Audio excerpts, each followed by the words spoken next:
Hello guys, मैं शान हुसैन और आप देख रहे हैं मेडिसिन मेड कोर्स। आज मैं बात करने जा रहा हूँ टाइफाइड के सिम्टम्स के बारे में।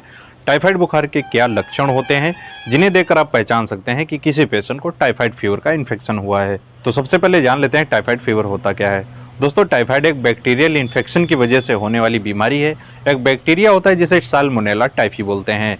जब कोई व्यक्ति किसी इन्फेक्टेड चीज़ों के संपर्क में आता है, जैसे इन्फेक्टेड पानी, इन्फेक्टेड कपड़े, इन्फेक्टेड खाना या फिर ऐसी चीज़ें जो पहले से इन्फेक्टेड हैं और वहाँ पर साल्मोनेला टाइफी बैक्टीरिया मौजूद है, तब ऐसे पेशेंट्स को टाइफाइड फीवर का इन्फेक्शन हो सकता है। या फिर अगर किसी व्यक्ति को पहले से ही टाइफाइड फीवर का इन्फेक्शन है और उसकी बॉडी में साल्मोनेला टाइफी बैक्टीरिया मौजूद है, जब ऐसे व्यक्ति के संपर्क में कोई हेल्दी व्यक्ति आता है, तब ये बैक्टीरिया ट्रांसफर हो जाने की वजह से उस हेल्दी पर्सन को भी इन्फेक्ट करता है, तो उसको भी टाइफाइड फीवर हो सकता है।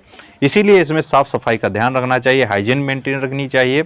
अगर कोई व्यक्ति स्टूल पास आउट करने के लिए आता है, यानी कि वॉशरूम होके आता है, टॉयलेट करके आता है, तो उसको अच्छे से अपने हाथ को धुलना चाहिए। खाना खाने से पहले साफ सफाई रखनी चाहिए, हाथ पैरों को धुल लेना चाहिए, जिससे कि बैक्टीरिया का ट्रांसफ़र एक दूसरे में ना हो सके। टाइफाइड फीवर एक ऐसी बीमारी है जो लाइफ में एक बार किसी न किसी को ज़रूर होती है।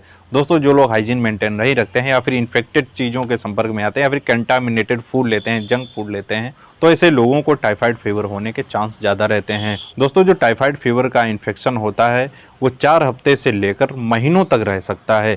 ये एक ऐसा बुखार है जो पेशेंट को धीरे धीरे कमज़ोर करता जाता है। दोस्तों, टाइफाइड फीवर स्टार्टिंग में बहुत तेज आता है, लेकिन बाद में ये हल्का हल्का पेशेंट को महसूस होता है और उसको पेशेंट को भूख नहीं लगती है, खाना खाने की इच्छा नहीं होती है, मुंह में कड़वापन रहता है, पेट नहीं सही रहता है। तो ये सारी कंडीशंस होती हैं जो टाइफाइड फीवर के लक्षण को बताते हैं।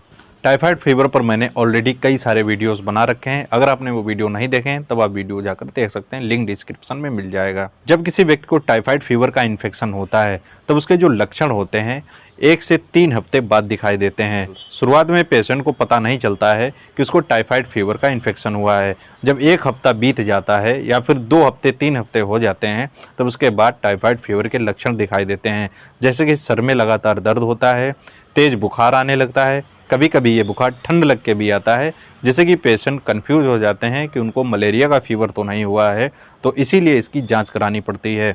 इसमें दोस्तों IgM IgG कराया जाता है या फिर विडाल टेस्ट कराया जाता है, जो टाइफाइड फीवर को डायग्नोस करता है। इन्वेस्टिगेशन के बाद ही डॉक्टर इसका ट्रीटमेंट शुरू करते हैं। और इसके साथ ही पेशेंट को इंडाइजेशन की प्रॉब्लम हो सकती है, यानी कि पेट से संबंधित दिक्कतें आने लगती हैं, जैसे कि खाना डाइजेस्ट नहीं होता है, कब्ज की शिकायत होती है या फिर डायरियल कंडीशन हो सकती है, यानी कि पेशेंट का पेट खराब रहने लगा, लूज मोशंस होने लगते हैं। जब किसी पेशेंट को टाइफाइड का फीवर आता है 102 डिग्री, 103 डिग्री, 104 डिग्री फ़ारेनहाइट तक हो सकता है। टाइफाइड का इन्फेक्शन हो जाने की वजह से लीवर में सूजन आने लगती है और स्प्लीन का साइज भी बढ़ जाता है। टाइफाइड फीवर के पेशेंट को वीकनेस बहुत ज़्यादा आती है, यानी कि कमजोरी लगने लगती है। तो दोस्तों, ये टाइफाइड फीवर के लक्षण होते हैं जिन्हें देखकर आप पहचान सकते हैं कि टाइफाइड फीवर का इन्फेक्शन हुआ है। या फिर इसके अलावा भी कुछ लक्षण दिखाई दे सकते हैं। अगर आपको ऐसे कुछ लक्षण दिखें या फिर इसके अलावा कुछ लक्षण दिखें तो आपको तुरंत अपने डॉक्टर से संपर्क करना चाहिए। अपने आप टाइफाइड फीवर का इलाज नहीं करना चाहिए, क्योंकि ये एक ऐसा बुखार है जो आसानी से पीछा नहीं छोड़ता है। इसीलिए आपको अच्छे डॉक्टर से मिलकर इन्वेस्टिगेशन के लिए टेस्ट जरूर करा लेनी चाहिए। तो दोस्तों, आज के लिए इतना ही। आपको समझ में आया होगा टाइफाइड फीवर के क्या सिम्टम्स होते हैं और ये क्यों हो जाता है। अगर आप इसके बारे में डिटेल में जानकारी चाहते हैं, इसके ट्रीटमेंट के बारे में जानना चाहते हैं, तो कमेंट करके बता सकते हैं। इंस्टाग्राम पे मुझे फॉलो कर सकते हैं और मैसेज कर सकते हैं। आई होप दोस्तों आपको वीडियो पसंद आया हो तो इस वीडियो को लाइक करें। अगर चैनल पर नए हैं सब्सक्राइब जरूर कर लें और बेल आइकन को भी प्रेस कर लें, जिससे कि इन्फॉर्मेटिव वीडियोज़ आपको हमेशा मिलते रहेंगे।